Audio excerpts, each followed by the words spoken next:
CPI da Covid foi o meu assunto com o senador Humberto Costa. Ele falou sobre o depoimento conturbado aí do ex-governador do Rio, Wilson Witzel, e da expectativa para a semana que vem. Tudo isso e muito mais você confere agora. Bom, começamos aqui essa conversa com o senador Humberto Costa, que está aqui com a gente, depois de uma semana agitadíssima em Brasília. Eu queria começar pelo depoimento conturbado aí de Wilson Witzel, ex-governador do Rio, que deve ser ouvido de forma privada. Qual é a expectativa, senador? Bem, ele na própria CPI já antecipou algumas coisas importantes que vão ser objeto da nossa investigação, especialmente o que ele falou sobre as organizações sociais que atuam na área da saúde no governo do Estado. Ele alega que, enquanto esteve no governo e foi afastado, as investigações sobre elas aconteceram, depois do impeachment tudo parou. E disse que ali é um grande foco de corrupção que existe e que, inclusive, envolveu recursos que foram mandados para o enfrentamento à pandemia. Falou também sobre a questão dos hospitais federais que existem no Rio de Janeiro e disse que esses hospitais pertenciam, entre aspas, a uma pessoa. E ficou de adiantar um pouco o que seria isso. Por isso também o nosso interesse de ouvi-lo reservadamente. Agora, qual a expectativa em relação a essa lista que já foi previamente divulgada, que tem aí alguns nomes como investigados? Essas pessoas passariam de testemunhas a investigados. No caso, é consenso o nome do atual ministro da Saúde, o Marcelo Queiroga, é consenso entre os senadores ou ainda há um embate? Não, do ponto de vista de que realmente ele cometeu irregularidades e precisa, de alguma maneira, ser investigado mais a fundo, há um consenso. O que não há concordância é se esse seria o melhor momento de enquadrá-lo como investigado, até porque, na condição de investigado, ele termina não sendo obrigado a comparecer à CPI, e se comparecer, ele não precisa fazer o juramento e dizer a verdade. Então, é de muito pouca valia. Como nós achamos que outras questões vão surgir, talvez o melhor momento de declará-lo como investigado seja um pouco mais para frente. Que questões seriam essas, senador? Que tipo de questões que vocês estão apurando com mais profundidade em relação a esse colapso que aconteceu no Brasil, quase 500 mil mortes? Bem, na verdade, o centro da nossa investigação é tentar comprovar a hipótese de que o governo federal adotou uma estratégia de enfrentamento à pandemia da Covid-19, que seria a obtenção da imunidade coletiva ou imunidade de rebanho pela rápida e ampla transmissibilidade do vírus. Ou seja, não fazer nada para que o maior número possível de pessoas fosse contaminada e, com isso, nós tivéssemos essa chamada imunidade coletiva. E distorcendo completamente, né, a questão da imunidade coletiva, que se dá quando grande parcela da população está vacinada e não quando todo mundo pegou a doença, até porque existem as variantes, enfim. Isso pode valer para uma gripezinha, pode valer para uma doença sem muitas repercussões, mas no caso da Covid-19, que tem, como você disse, um vírus que é RNA e que por isso tem uma grande capacidade de mudar, e ao mesmo tempo uma doença que gera quadros clínicos muito graves, às vezes levam à internação, às vezes há internação em UTIs, às vezes a própria morte, e muitas vezes até um caso leve produz sequelas bastante graves, né? Então nós não poderíamos tratar uma coisa como essa como se fosse uma doença simples, né?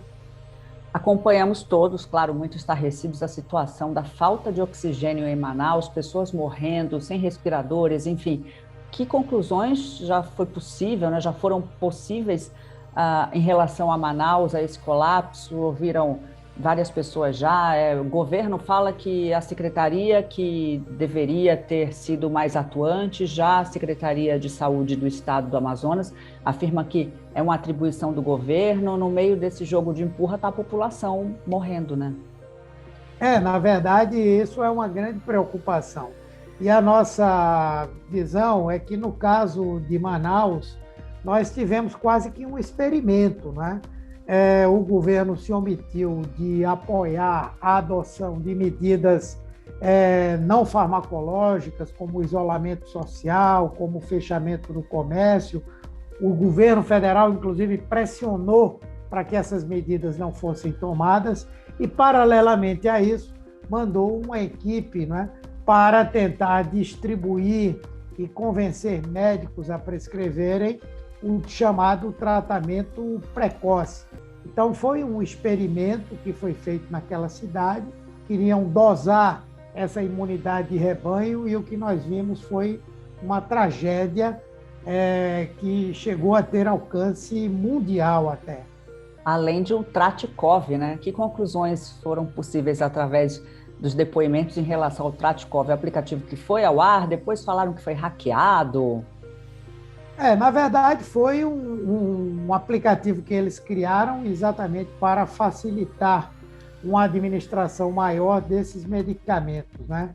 A partir de alguns diagnósticos levantados pelas pessoas que faziam a consulta, se levantava a suspeita de a pessoa estar acometida pela Covid-19 e de imediato vinha a sugestão de aquisição daqueles medicamentos, cloroquina, ivermectina, azitromicina, e o que é mais grave, até mesmo situações em que crianças e gestantes tinham os seus dados colocados nesse Tratikov, ao final vinha essa recomendação de utilizar esses medicamentos, né?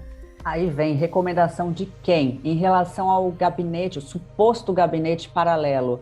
O que o empresário Carlos Wizard pode falar em relação a isso? Ele que vai ter agora, né, teve pedido de condução coercitiva, já que está nos Estados Unidos, não pôde comparecer essa semana. Qual é a expectativa para o depoimento dele e de Osmar Terra?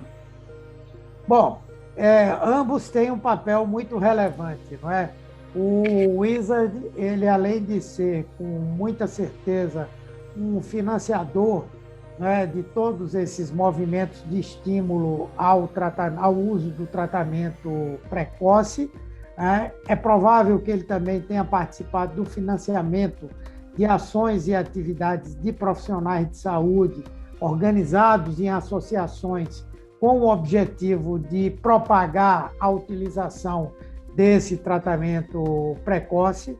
E o Osmar Terra, tudo indica que é o grande influenciador do presidente da República para que ele se convencesse de que a melhor maneira de enfrentar essa pandemia fosse a busca dessa imunidade por transmissão. Então, o Osmar Terra é peça importante nessa tragédia que o Brasil está vivendo hoje. E só para a gente fechar esse assunto, já existe alguma conclusão a respeito de algum tema, de alguma omissão do governo em relação a essa pandemia, diante de todos os depoimentos que vocês já colheram até hoje, expectativas para essa semana que vem em relação aos próximos depoimentos para fazer uma amarração aí dessa CPI?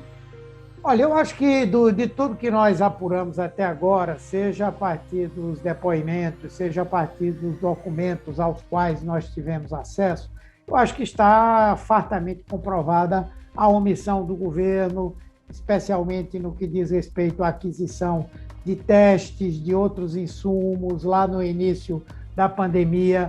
É evidente a política e a estratégia do governo de sabotar por todos os meios a adoção de medidas de isolamento e de distanciamento social que se revelaram tão efetivas para o enfrentamento à pandemia.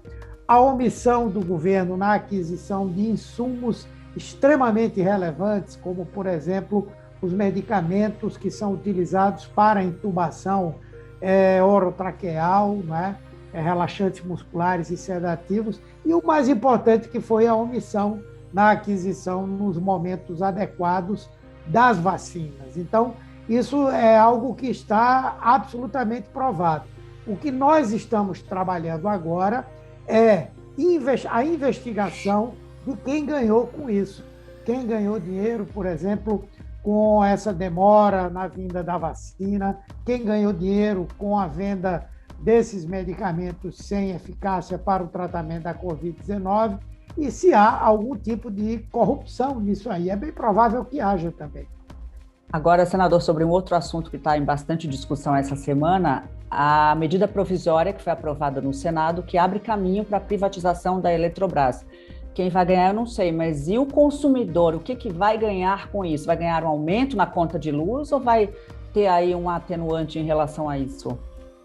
Bem, eu acho que essa medida provisória que foi aprovada hoje é muito preocupante, porque ela vai nos conduzir, primeiro, à perda de controle por parte do Estado brasileiro, né, de um setor muito estratégico, que é o setor da energia, onde o Brasil tem um diferencial muito importante por produzir, na maioria do tempo, energia limpa, né?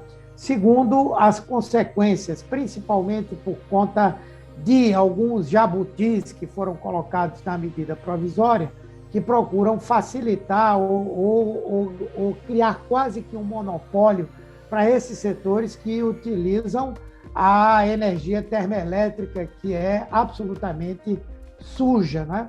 E, em terceiro lugar, porque nós vamos ter, sem dúvida, um incremento no valor da conta de eletricidade, seja para os pequenos consumidores, mas para os grandes consumidores, o que vai terminar impactando na inflação e também na atividade econômica e na geração de empregos.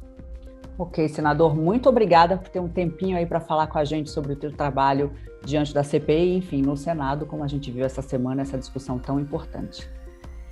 Obrigado.